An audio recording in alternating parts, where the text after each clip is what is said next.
La forêt camerounaise. Refuge idéal pour une faune préservée de l'homme. Et du bruit de la civilisation. Enfin, presque. Attends, qui t'a fait un prêt?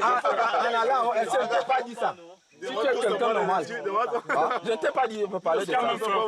On t'a seulement dit que voilà ce que tu as fait. Alors toi, tu peux faire l'effort pour ne pas briser les bagages des autres.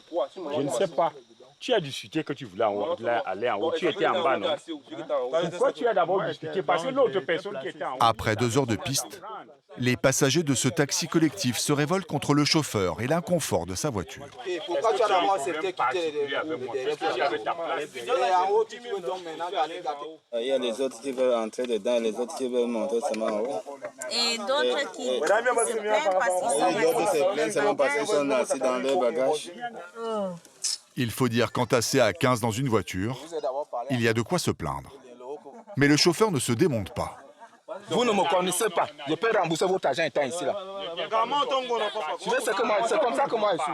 Montons pas. La personne qui veut rester, il n'a qu'à rester ici. Montons pas. C'est-à-dire au milieu de nulle part. Alors cela vaut bien un petit effort. Baisse les pieds. Pour voyager à 15, il faut respecter des règles bien précises. Ça ne fait rien, on va arriver. Les plus légers s'assoient sur les plus lourds. Et les plus grands sont remisés dans le coffre. On t'a promis 10 billets même.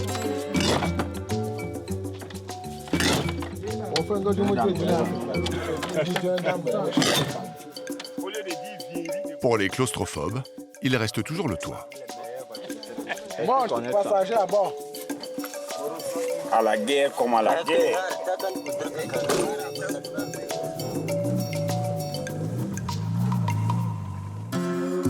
Au Cameroun, les voyageurs n'ont pas d'autre choix que d'emprunter ces taxis surchargés. Ils sont l'unique moyen de transport en commun en dehors des grandes villes.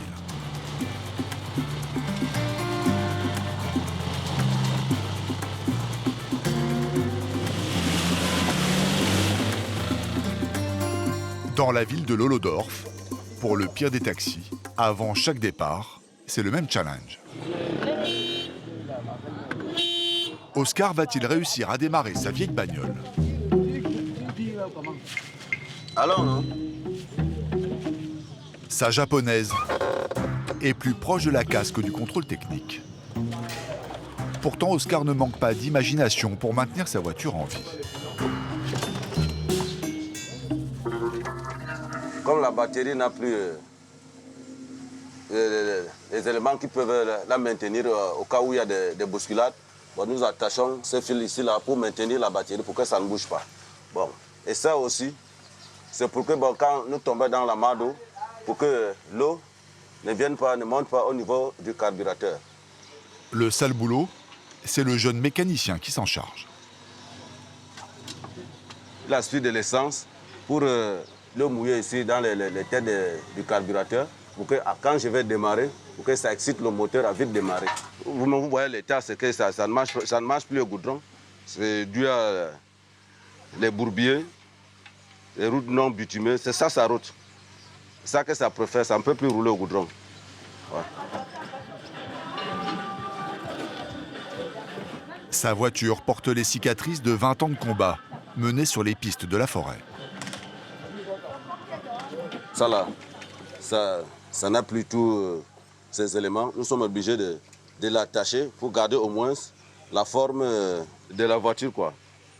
Quand je roule, ça arrive que bon, ça lâche, bon, vu que ici ça ne tient plus bien. Dès que ça lâche, ça se soulève, allez, ça passe, ça tape là, boum. Et apparemment, il tape souvent.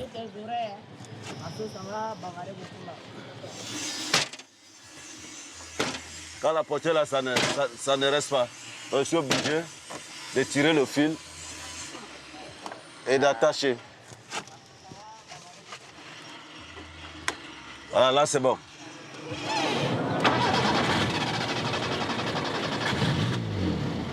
Amener ses passagers à bon port et en un seul morceau semble un exploit avec cette voiture. D'autant plus que les gaz d'échappement se répandent dans l'habitacle. C'est ultra toxique, mais heureusement pour ses clients, Oscar a l'habitude de rouler vitre et même porte ouverte.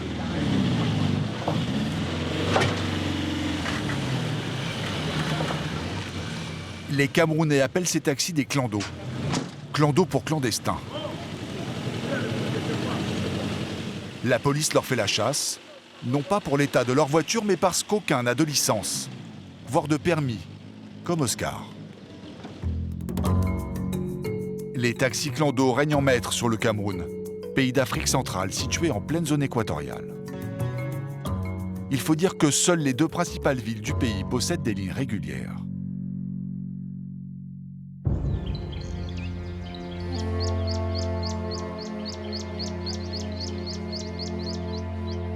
Les routes sillonnées par les taxis-brousses traversent des territoires empreints de magie et de cultures ancestrales.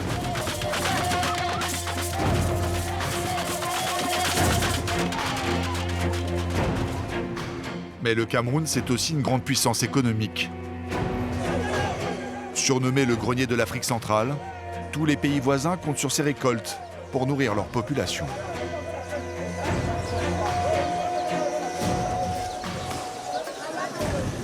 Et pour les livrer, encore une fois, les clandos ne sont jamais loin.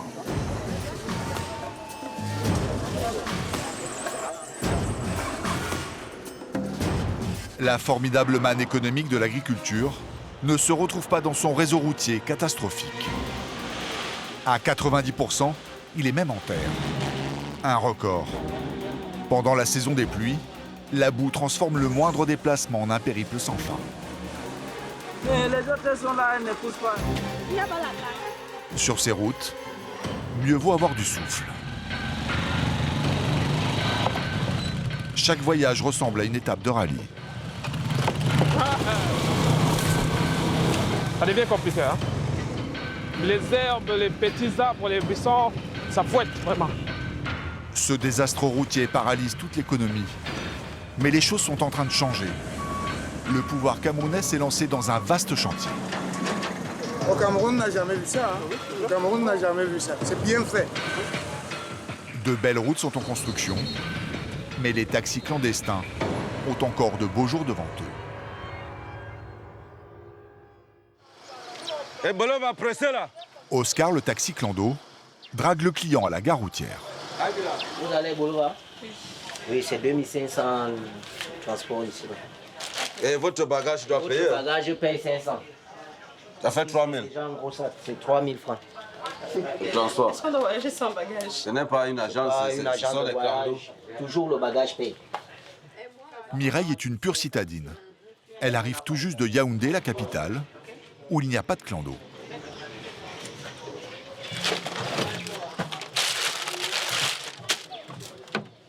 Anna. Bon, les passagers, Passagers à bord.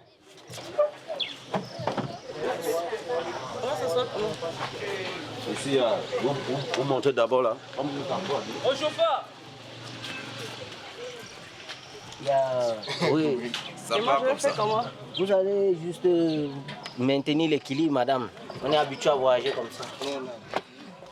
Pardon, faites un peu vite, je suis pressé, je suis pressé. La jeune femme sent que le voyage va être douloureux pour son dos. Ça fait combien? C'est quoi ce truc?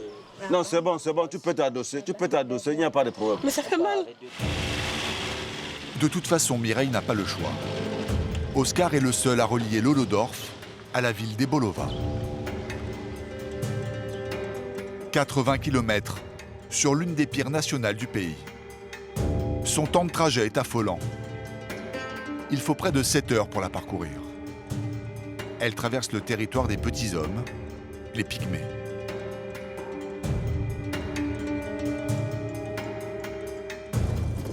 Mireille travaille pour une ONG qui protège ces tribus menacées par l'exploitation forestière. D'habitude, elle s'y rend avec les 4x4 climatisés de son organisation. Mais là, ils étaient tous en panne. Je sens que ça va être difficile. Déjà, on n'a pas fait plusieurs kilomètres, mais je sens déjà mal aux articulations. Donc, je me demande dans quel état je vais être à l'arrivée. J'espère être en un morceau.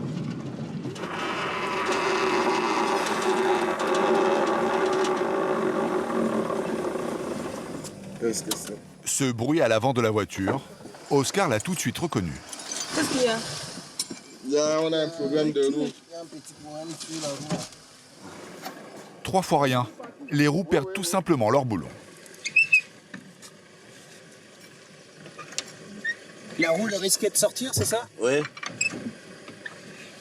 Vous l'avez senti en venant? Oui. Il y a d'autres goujons qui ne sont pas bien serrés. C'était même pas serré du tout. Ouais. Celle-là, elle était pas serrée non plus? Oui. Certaines ont déjà perdu leurs écrous. Il n'y a plus de goujons. Et ça risque pas de se dévisser sans... Non. Ils sont habitués. Ça va Mireille, vous êtes rassurée ou un peu inquiète là? Je ne sais pas, parce que là, on a roulé quoi, à peine quelques mètres, et puis on a l'impression qu'il y a déjà une panne. C'est bien pour ça qu'Oscar ne voyage jamais sans un assistant et un mécano.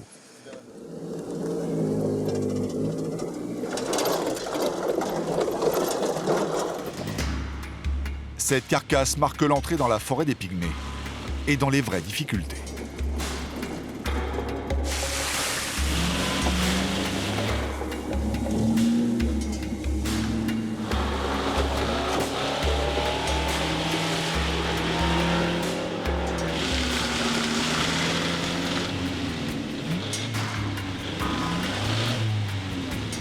Faut pousser.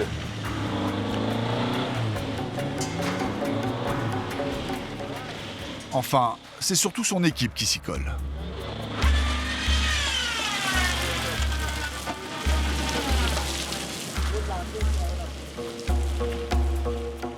Quoi là?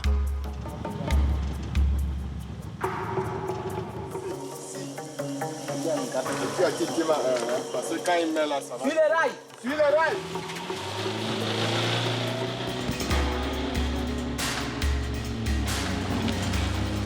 Si ce bourbier est aussi profond, ce n'est peut-être pas par hasard. Tout comme la présence de ces 2 paysans prêts à vendre leur aide. Pour prendre la nouvelle de COP que le film était en train de faire. Tu as un souci là, ça c'est la montée ici. Alors nous mettrons de la caillasse pour te permettre, pour que tu évolues parfaitement. Mireille est priée d'aller patauger plus loin dans la boue.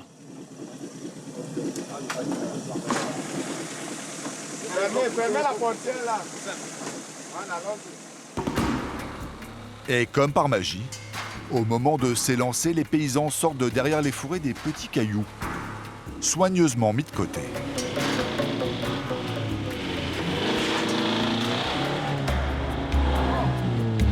Alors, voici. Go!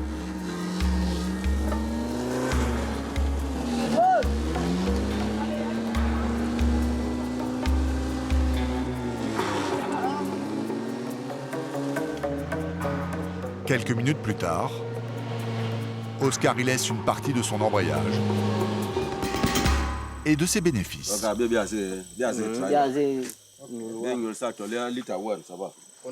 Donc à chaque fois que vous aidez quelqu'un, en échange, on vous donne quelque chose. Et surtout, on les remercie par rapport au travail qu'ils ont fait au bourbier. C'est eux qui ont creusé les creux des canalisations. Là, la canalisation. Donc dès que vous entendez une voiture passer, vous venez pour les aider. On vient pour aider. Et quand il y a des camions qui passent aussi? Évidemment. C'est une route nationale, non? C'est une route nationale. La nationale numéro 1 du Cameroun, hein, fait fait par au temps des Allemands. Elle a été creusée par la main. À la main.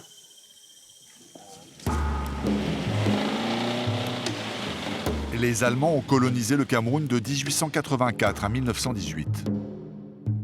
Une occupation assez courte, mais qui leur a laissé le temps de tracer plusieurs routes dans le pays. Heureusement, le Made in Germany est du genre solide. Les planches de bois ont bien été changées, mais la structure de ce pont, elle, n'a pas bougé depuis un siècle.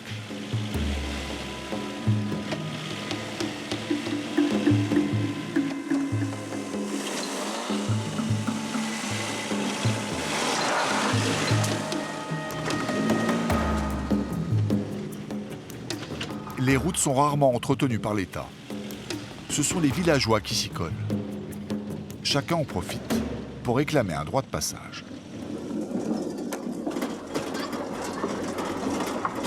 Tu vois, les gars sont en train d'arranger la route. Avant de passer, il faut donner quelque chose. Dans ce village, la mission a été confiée aux écoliers. Chaque jour après les cours, ils jouent au cantonnier. C'est déjà un commandant de barrières ici. Donc celui qui est là pour interpeller les voitures et les autres sont en train de travailler. Donc si la voiture doit passer, il va vous demander d'attendre qu'on finisse de rembler et on ouvre la barrière. Vous voyez la barrière là. Donc c'est lui qui est là pour la barrière. Voiture, moto, tout ce qui peut passer peut apporter leur soutien aux jeunes travailleurs parce qu'ils ne vont pas attendre la commune ou l'État pour arranger leur route. Ils le font de leurs propres mains. Aucun tarif n'est imposé. Chacun donne ce qu'il peut. Oscar donne l'équivalent d'1 euro. Il y a des bonbons aussi. Et les gens sont plutôt contents, ils sont sympas.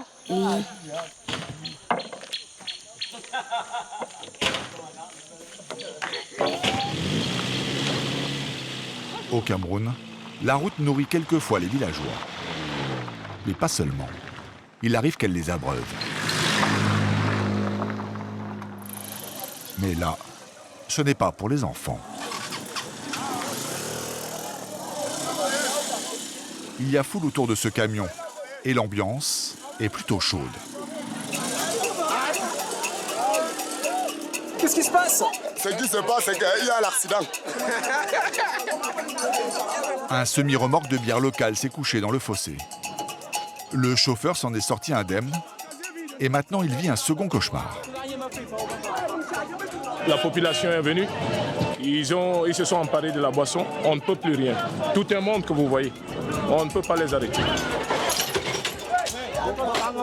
C'est la course entre les pilleurs et le brasseur qui a envoyé une autre équipe pour sauver un maximum de bouteilles.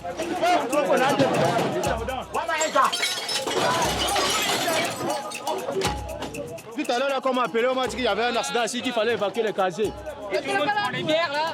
Oui, tout le village est en joie. Oui, tout le monde est en joie, mais on ne boit rien que la bière et on laisse les bouteilles, puisqu'une bouteille ne bouge pas. Le brasseur accepte une partie du pillage, à condition que les voleurs leur laissent les bouteilles. Chacun remplit le plus de bidons possible.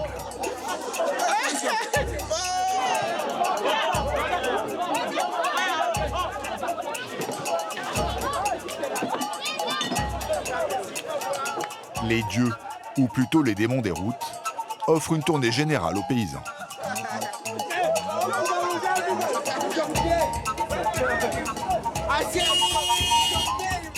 Des centaines de litres de bière gratuite, ça ne s'est jamais vu. Car ici, le moindre salaire, c'est d'habitude en litres de sueur qu'ils se monnaient.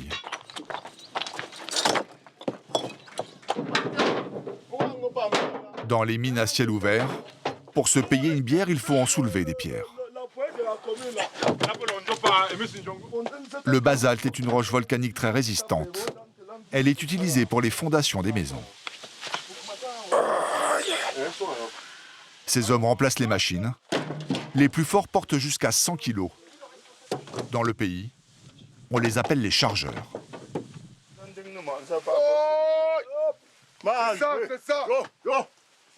Elle est tellement fort. C'est lui le plus grand chargeur de cette carrière. Ah, c'est lui le plus grand chargeur? C'est lui le plus fort? Le plus fort. Vous voyez comment il est baraqué, musclé. Ça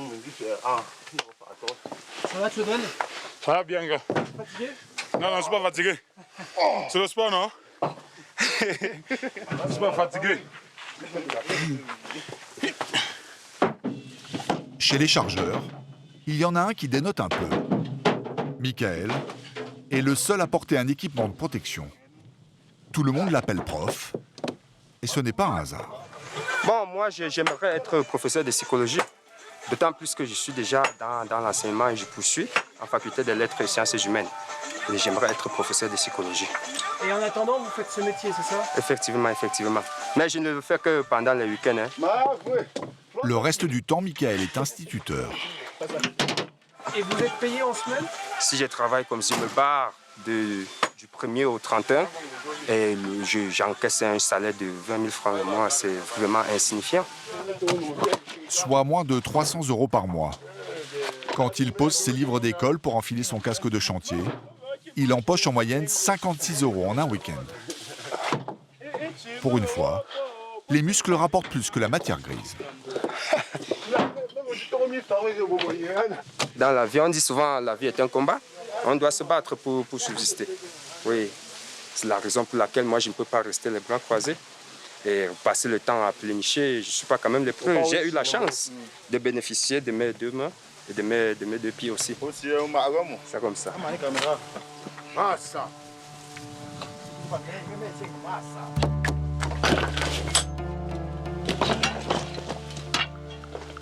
L'école coûte très cher au Cameroun. Une scolarité au collège revient à plusieurs centaines d'euros. C'est pour cette raison que les week-ends, la carrière est envahie par les adolescents et les enfants.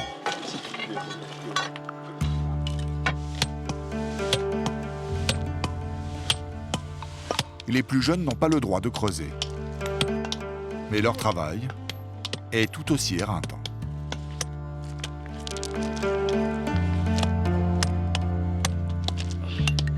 Les petits bagnards fabriquent du gravier.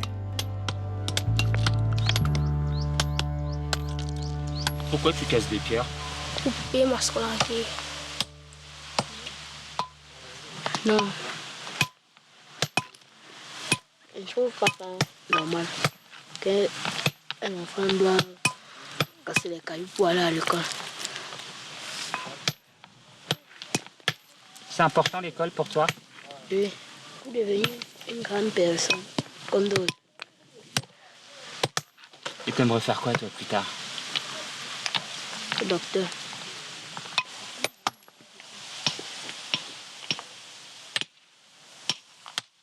Attends, oui, qu'on soit un peu chargé.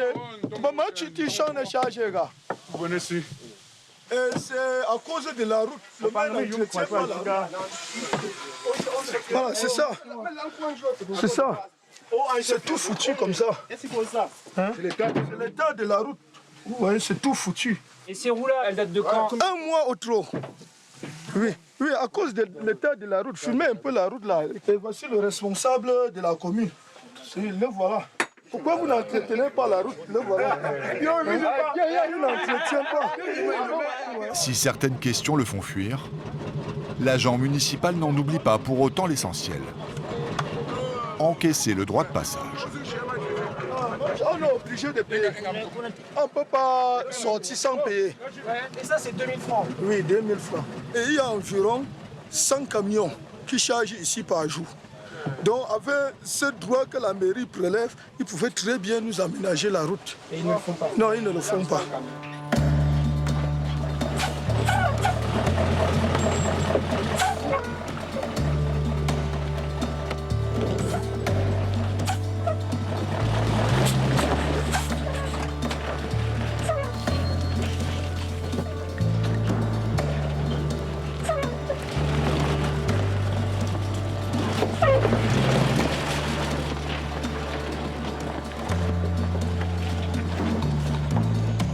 De son côté, Oscar enchaîne les pannes. Sa vieille voiture est à bout de souffle. Elle ne demande qu'à tirer sa dernière révérence, mais à chaque fois, Oscar et son équipe lui redonnent vie. Il faut rafistoler le bras est dessoudé. Il faut attacher. C'est le bras de suspension qui a lâché. En clair, le véhicule ne contrôle plus la roue. C'est une panne majeure, mais pas pour les clandos. Et ça va tenir jusqu'à la fin ou... Bon, comme on n'a plus de bras, ça peut aider. C'est provisoire. Ouais, ça ne bouge plus comme ça bougeait. On espère que cette fois, on n'aura plus de... On espère bien. On espère bien. On espère. Okay. Si on s'arrête 3 fois aujourd'hui, il y a des mois où on s'arrête 10 fois. L'essentiel, c'est d'arriver. La voiture n'est plus seulement une épave pittoresque, elle est maintenant un cercueil roulant. Au moindre nid de poule, Oscar peut perdre sa roue. Ce ce n'est pas pour autant qu'il va refuser de nouveaux clients.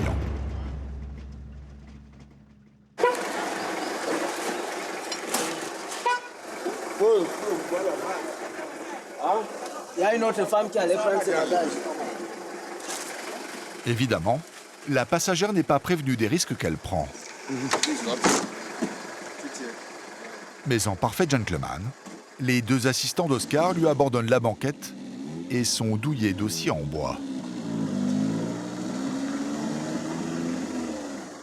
Mireille se retrouve à l'avant, installée dans un fauteuil certes plus confortable, mais face à un pare-brise qui ne demande qu'à se briser. Je n'arrive toujours pas à comprendre comment ça peut soutenir tout un pare-brise. Déjà, c'est pas prudent, et même pour le chauffeur et pour les passagers qui sont à bord. Et s'il n'y a pas ce bâton, ce pare-brise, avec le vent, ça risque de me trouver à l'intérieur. Donc je mets ce petit bâton pour le maintenir.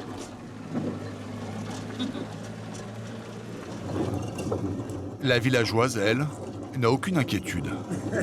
Tout ce qui lui importe, c'est d'aller vendre ses bananes en ville. Moi, j'ai mal au pied là. Je ne peux pas supporter mes bagages pour aller en ville. Quand j'ai une voiture, je voyage.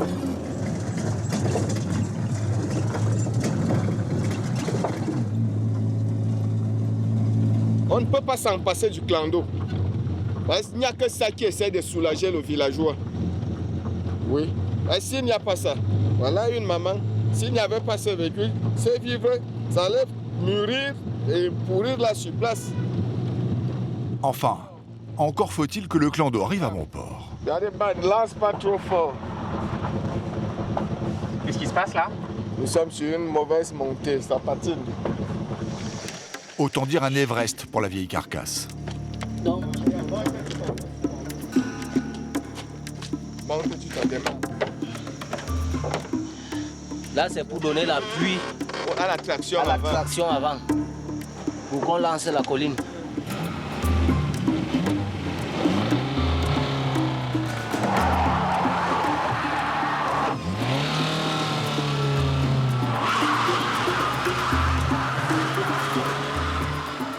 L'idée est bonne, mais le poids pas suffisant.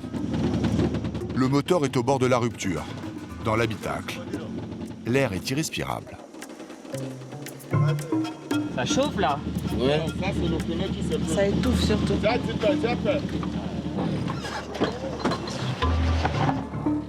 Maintenant, ce sont les freins qui manquent de lâcher. Mais ce n'est pas le plus grave. Plein de merde. Ça a duré. Ah, c'est pas plus, c'est pas vrai. Le réservoir fuit et l'essence coule d'autant plus vite que le véhicule est en pente. Quelques feuilles bien épaisses et le tour est joué. Pour soulever la gorge et mettre là où il y avait le trou.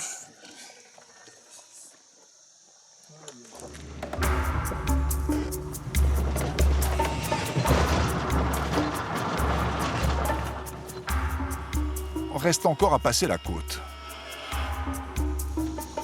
Ouais, il va lancer.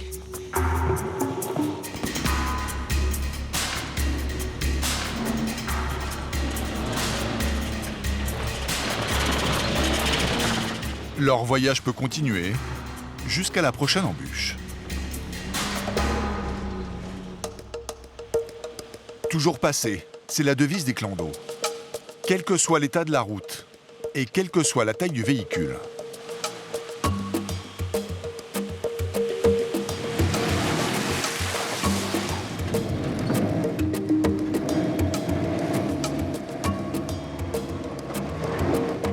Conduire une camionnette apporte certains avantages.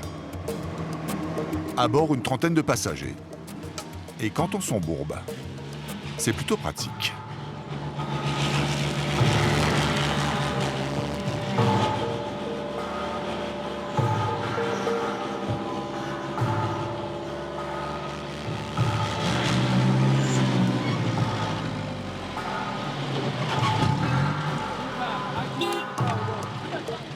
Les hommes ont les bras croisés là-bas dedans. Alors, descendez, bidon.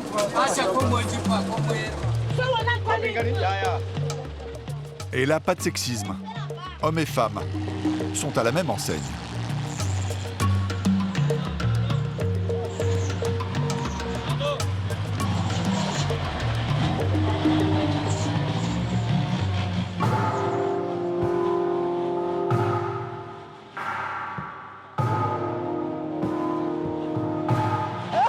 Ça vous arrive souvent de faire ça? Oui.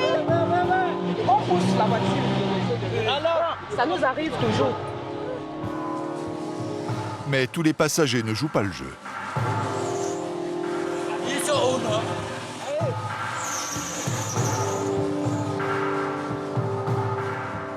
Ils suivent tranquillement.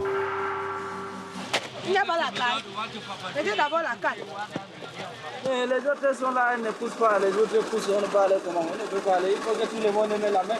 Que ça passe. Sinon, ça passera pas? Oui, ça ne peut pas. On doit ici. Vous êtes très très courageuse, hein. J'ai vu, vous aviez mal au dos, là. Je vais vite arriver, non?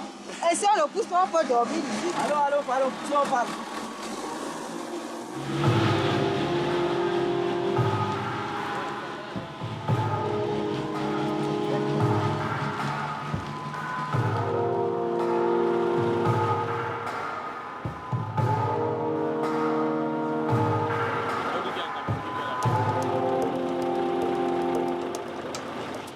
Ce camion n'apporte pas de bonnes nouvelles. À l'arrivée là-bas, c'est là vous allez encore pousser. À l'arrivée de Yoko. Pousser n'est pas un problème tant qu'il fait jour. Mais la nuit tombe vite au Cameroun. Ahmed a 1 heure pour trouver un village où dormir. Alors il fonce, comme le camion qui est devant lui.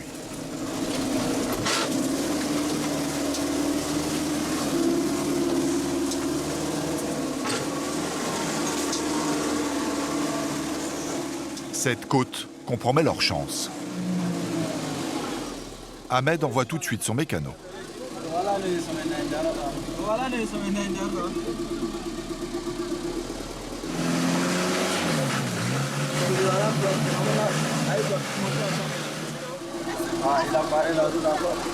Même pour nous, c'est foutu? Non, ça va aller. Il va partir. Le chauffeur se montre bien optimiste. À 5 pour un 15 tonnes, ça prend forcément un peu de temps.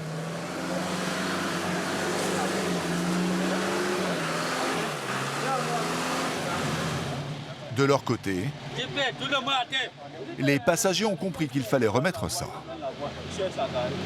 Ils descendent, tout le monde descend d'abord. C'est nouveau bloqué. Jusqu'à Yoko, c'est comme ça la route, ça. Ça, mais c'est le goudron. Vous pensez que vous allez arriver ce soir? Ah, peut-être c'est demain, hein. Donc si c'est demain, vous dormez où? Ah, hein? Si c'est demain, on dort dans les voitures, on va faire comment? On n'a pas de choix, donc. On n'a pas de choix. Venez, tout le monde. Il n'y a pas ça, il va venir, Yaga. Voilà, venez, on pousse. Dormir en pleine forêt, certains espèrent encore y échapper.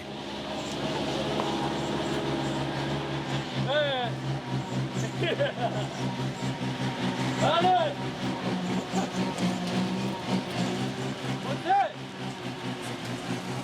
Peine perdue. Tout le monde se gare sur le bas-côté. Aucun chauffeur ne veut rouler de nuit. C'est trop dangereux. Les passagers dormiront entassés dans la camionnette. Un cauchemar que ne va pas vivre Mireille. La jeune femme retrouve le sourire.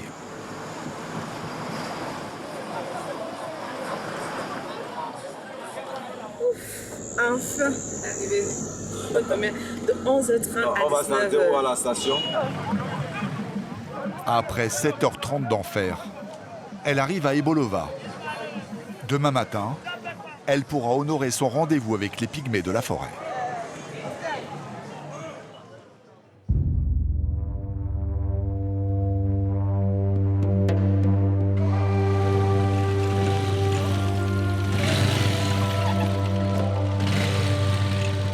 Cela fait des années que Mireille suit cette tribu pour le compte de son ONG. Comme le veut la tradition, elle salue d'abord le chef du village. Les nouvelles qu'il a à lui annoncer ne sont pas bonnes. Les pygmées vivent en harmonie avec la nature. Une question de survie pour ce peuple. Et ce fragile équilibre est sur le point de se rompre. Un conte populaire raconte qu'à l'origine, Dieu aurait créé la terre, les éléments, les rivières et les forêts comme des êtres vivants qu'il fallait respecter et craindre. Mais cela, les Camerounais l'ont oublié depuis longtemps. Seuls les pygmées s'en souviennent encore.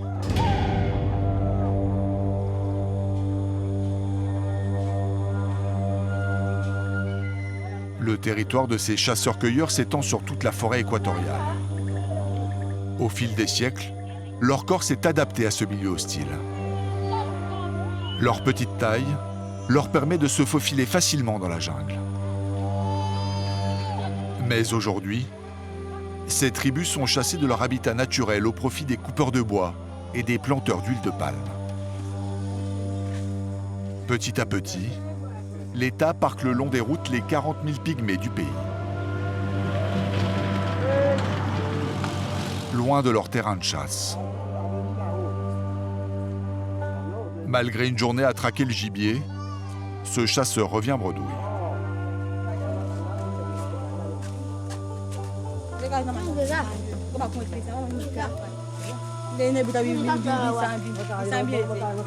Vous n'êtes pas contente? Il n'a pas eu de, il n'a rien ramené, c'est ça? Il peut même tuer quoi? Il ne peut pas tuer, c'est quelque chose.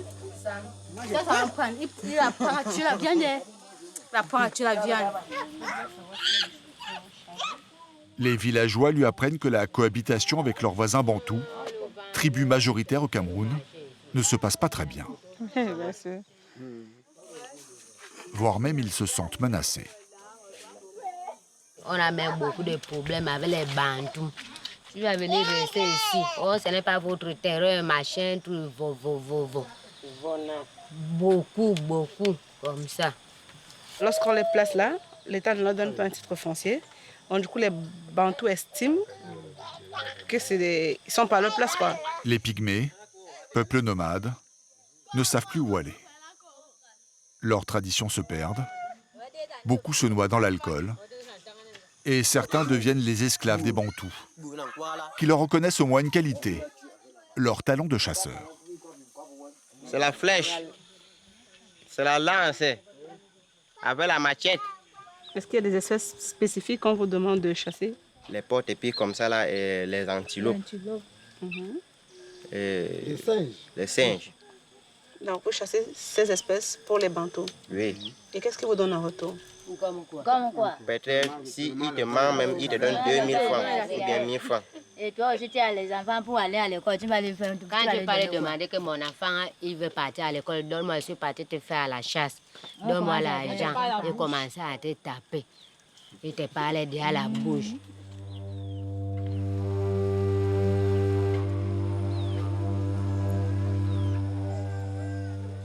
C'est les Bantous qui nous disent que nous sommes les animaux. Nous ne sommes pas les Camerounais, parce que nous sommes les animaux. Un Bantou peut tuer un Badiel ici maintenant, il passe. On va lui faire comment? On va lui faire quoi? On avait tué mon grand frère ici, un Bantou, avec les coups de poing. Le gars là marche ici, il boit le vin. On l'avait fait quoi? Cet homme à la casquette bleue est un de leurs voisins bantous. Il est agriculteur et selon lui, il n'a aucun problème avec les pygmées. D'ailleurs, il fait même du troc avec eux. Donc vous les connaissez bien?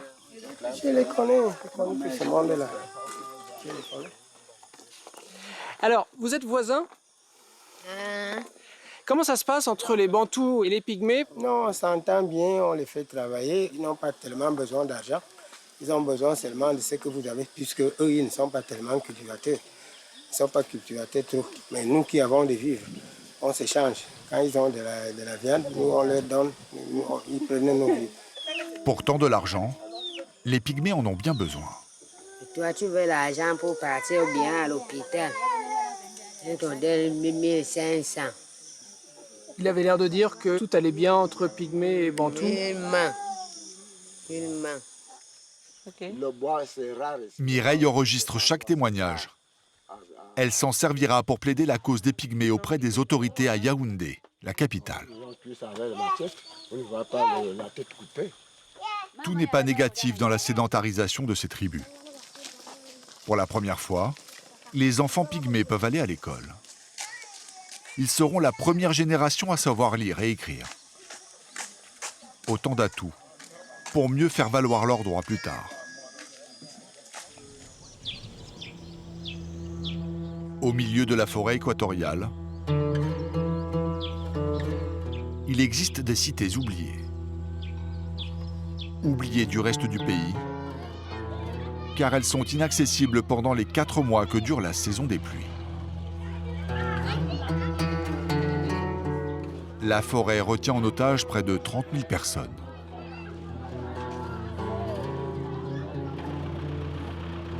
Il est quasiment impossible de quitter ce territoire. La moto est le seul engin à pouvoir défier les sentiers de la forêt.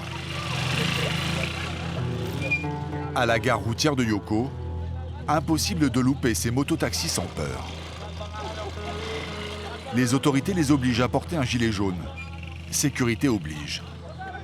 Mais pour le casque, en revanche, rien n'a été décidé. En dehors de la saison des pluies, ces motards sont agriculteurs ou éleveurs. Grâce à leur moto, ils gagnent en 3 mois plus que tout le reste de l'année. L'entretien de leur destrier se fait avec les moyens du bord. Si tu es en panne, on te panne. Si la moto tombe en panne, on te panne. Avec ça, vous savez tout réparer? Oui. À défaut de garage, la ville possède sa station-service. Pas très moderne, mais ouverte tous les jours.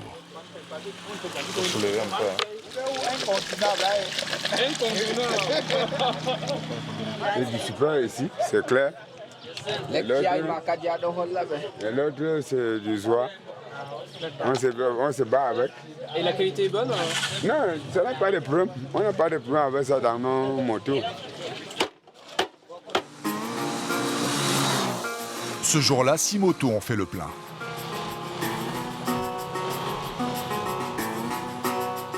Elles ont été réquisitionnées par ces 2 jeunes gens de sang noble. Ils appartiennent à une famille très puissante de la région. Le père de Clovis, le pilote, est l'égal d'un roi. Derrière lui, tout aussi important, son cousin. Tous les deux se rendent dans la ville de Linte, leur fief, à 110 km au sud-ouest de Yoko. Une expédition d'une journée entière qui nécessite le soutien des meilleurs motards. Car la route pour Linte a disparu par manque d'entretien.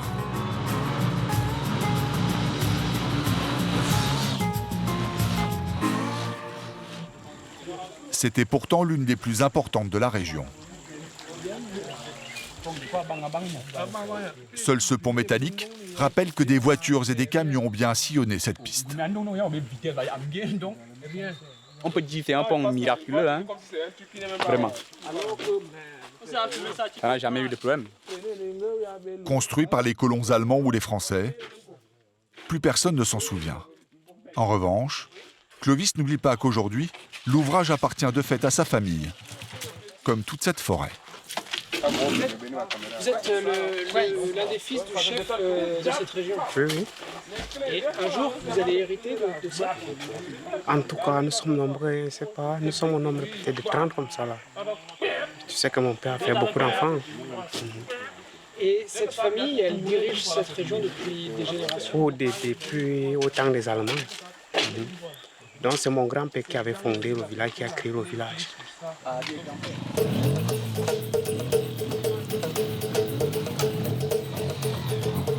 Après le pont, la route se fait chemin. La forêt l'a avalée au fil des années.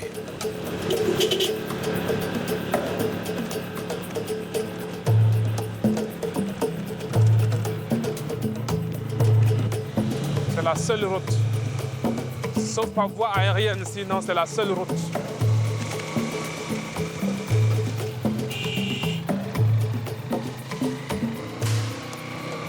Vous voyez, on roule dans le même sens. Donc c'est difficile pour avoir des klaxons. S'il n'y a pas de klaxons, ça ne peut pas aller. C'est dur.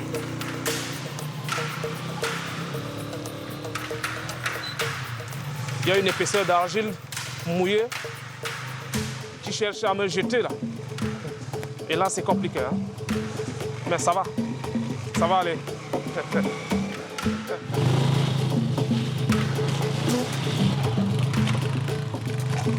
Si, c'est bon et c'est dur. Oui, oui, et c'est dur. Faut lancer, lance le fer. Faut lancer.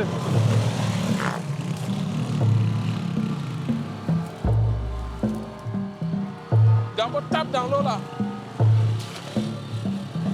Oh, lui là. Il faut taper une fois au manque.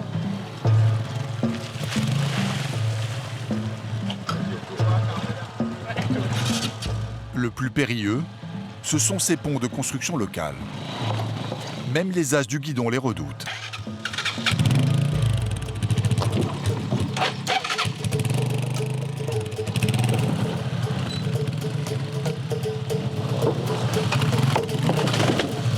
Et voilà pourquoi le fils du chef et son cousin ne voulaient pas voyager seuls.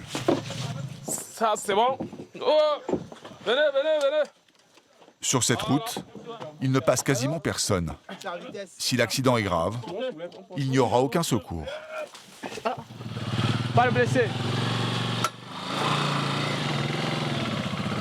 C'est maintenant au tour de Clovis, le fils du chef. Sa réputation est en jeu. Il doit passer lui-même sa moto.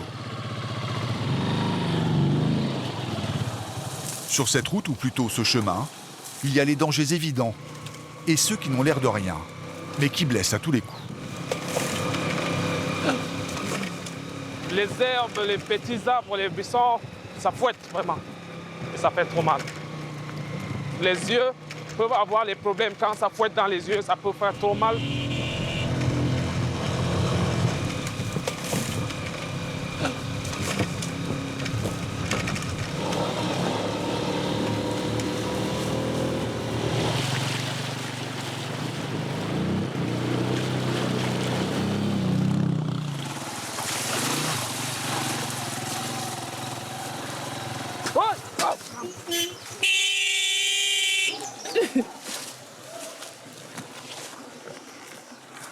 Lève-toi, non. Cela faisait plusieurs kilomètres que le fils du chef avait du mal à garder le cap. Ça va? Pas blessé? Non. Ses yeux ont été fouettés par les herbes. Ton œil? Oui. C'est une branche? Ça fait mal, oui.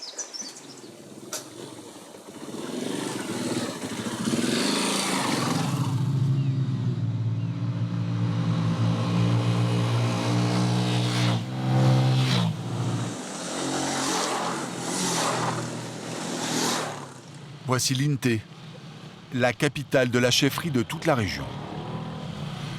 Ils ont roulé 7 heures pour y parvenir. La capitale a des allures de ville fantôme.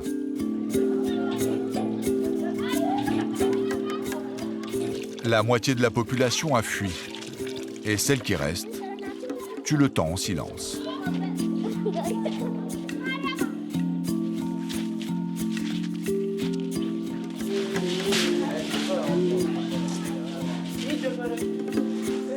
Faute de pouvoir être approvisionnés, les magasins et les bars ont fermé.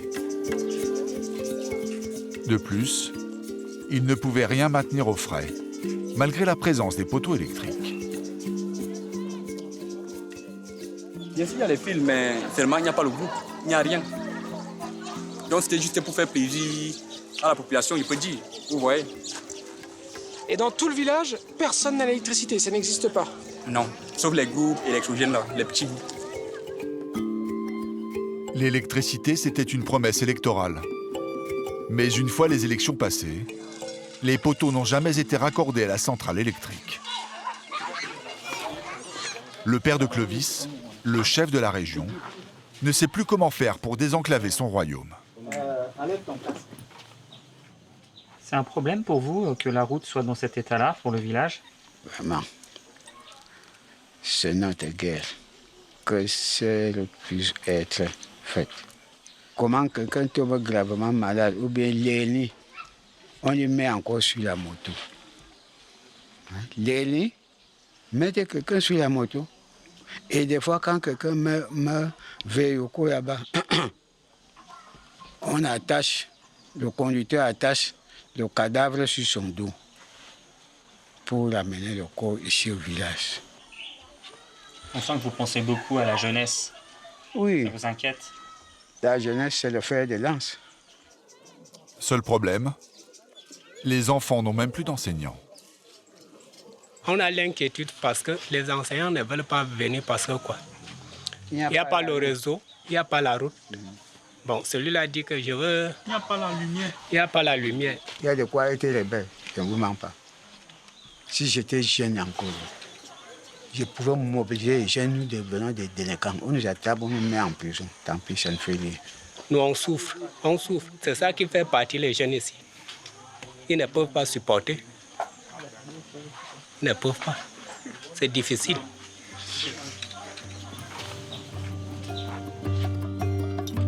L'espoir va peut-être renaître pour les habitants de l'Inté. De l'or aurait été découvert dans les montagnes qui les entourent. Le Cameroun est à la croisée des chemins. Ce pays plein de vitalité et de ressources est resté trop longtemps assoupi. Pour le réveiller, la jeunesse camerounaise ne demande qu'une chose, que l'État leur donne les moyens de relancer le pays.